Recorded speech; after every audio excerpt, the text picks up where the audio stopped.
Hi guys, and welcome to the next instalment of the 12 Days of Clueless. I can't even remember what day it is, to be honest. What I do know is, and I'm going to break the grand illusion here, this is actually the first episode I've recorded in December, because it's December 1st, the day that I'm recording this video. So I need to get my, pull my socks up and get those Christmas beers in, because I think I need a few more. Yeah, we're revisiting the Staffordshire Brewery as part of the beers that they've brewed for Cottage Delight, and we are looking at the Nutcracker, which lighting is a lot worse than it has been in previous episodes, but I'm not going to change it. Our exuberance can lead to, ouch, Nutcracker, 500ml, 4.8% ABV, brewed and bottled by Cottage Delight, brewed and bottled for Cottage Delight by Staffordshire Brewery. Then after a few beers, using the stirrs might be difficult, but if you take your time, it could prove to be less painful. Nigel Cope is director, shareholder and chief taster for Staffordshire Brewery. I'm guessing he's coming up with the little blurbs on these beers, but yeah, once again, wonderfully bad artwork. But at least it's, you know, tongue-in-cheek, it's merry, and it is festive, so you can't really complain too much. So I was quite impressed actually by the stout that we did, although it didn't really have too much of a festive vibe in terms of the beer itself. So this is, yeah, a ruby beer, so maybe this might have a bit more Christmas flair. Who knows? Let's find out. So, you'd be happy to know that I have actually got pants on today for this review. And if it seems a little rushed, it's because a few good friends of mine are doing their first live review show, and I'd like to catch it from the beginning. Rob from Hop Scene, Jake from Jaco Beer, and Craig from Kent Beer Reviews. I'll put the link down below to that video that I'm talking about. And as you've been seeing, I've been putting another channel to subscribe to on the end of each of these videos, because, you know, the gift of giving and all that stuff. Don't know why I told you that, but beer in a glass then, and God, that is a really dark ruby. That's really quite intense and deep. When you hold it up to light, yeah, big ruby tones coming out of that one. I don't know, I usually find ruby ales a bit more vibrant. I mean, it's dark on that camera, obviously. Point the right direction, Peter, your eyes aren't that fucking skewed. But that's what it pretty much looks like here, but it's only when you hold it up to the light do you get those intense ruby hues. Yeah, even the head's a little bit darker than I would expect. But yeah, it is pretty much crystal clear, nice gentle carbonation, and when I reinforce that head, that's what she said, it's sort of, like a mocha looking head. It's quite darker than I thought it would be. So we're already off to a surprising start. So let's see what we get on the aroma then. Loads of berries, a little bit of strawberry as well. Big hit of vanilla, like that sort of vanilla sugar that you'd use for baking. A little bit of cinnamon. There's like a green edge to it as well, like almost like a herbaceous tone. But it is, to me, more predominantly sweet. It reminds me of like vanilla butter cookies, that sort of thing. Really nice and simple, like vanilla shortbreads almost. Because that's got that biscuitiness. It's got that slight, like Victoria sponge aroma as well, without the jam and the cream, of course.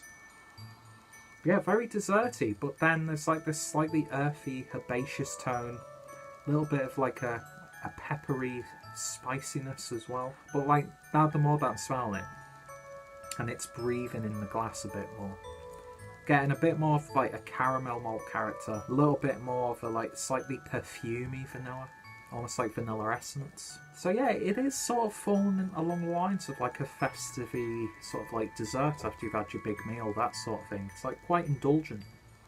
Anyway, looks good, smells really good. Let's give it a taste. Cheers.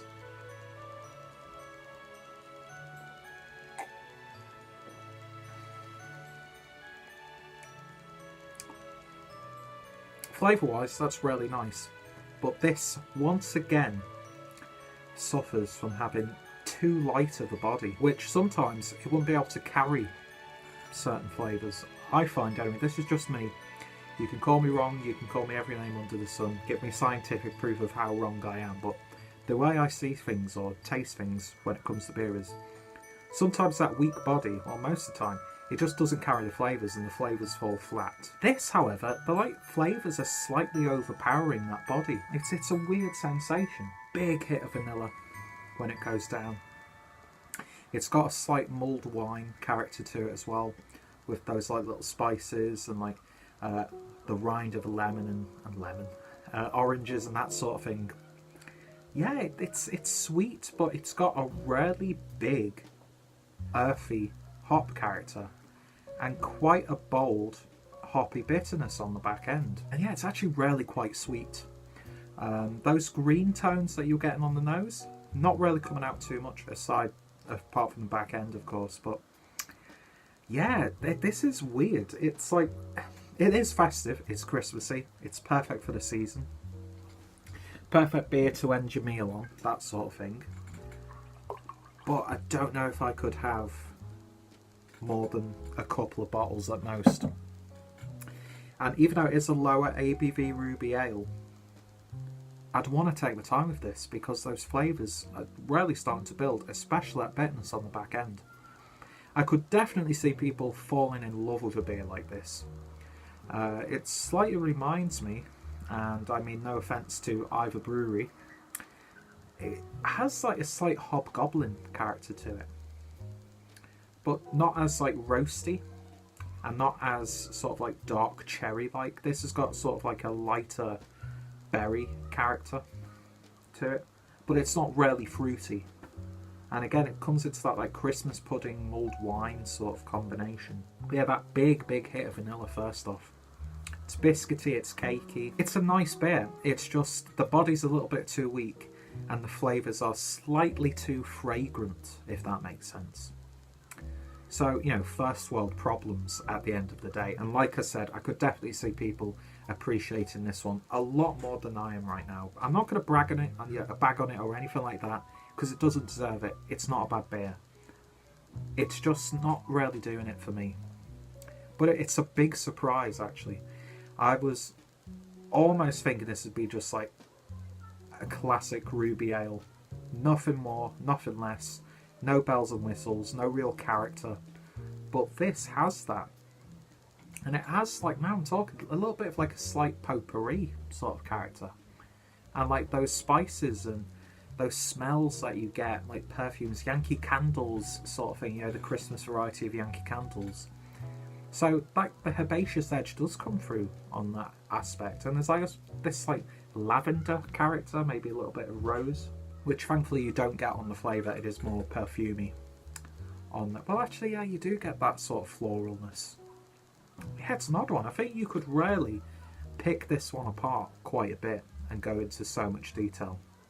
So in that sense, it's quite a robust, intriguing and somewhat unique ruby ale.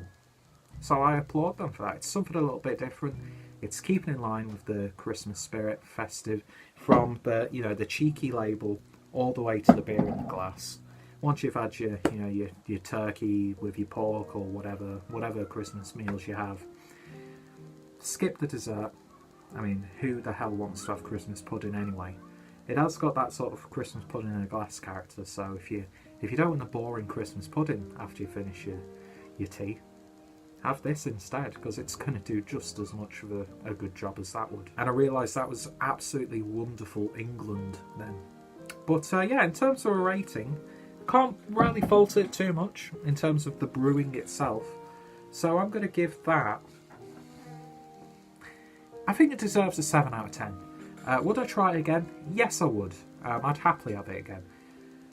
Would I like go tomorrow, because it's evening as I'm recording this, to pick up another bottle? No, I wouldn't. And would I have more than one or two in one session? I don't really want a session of beer like this.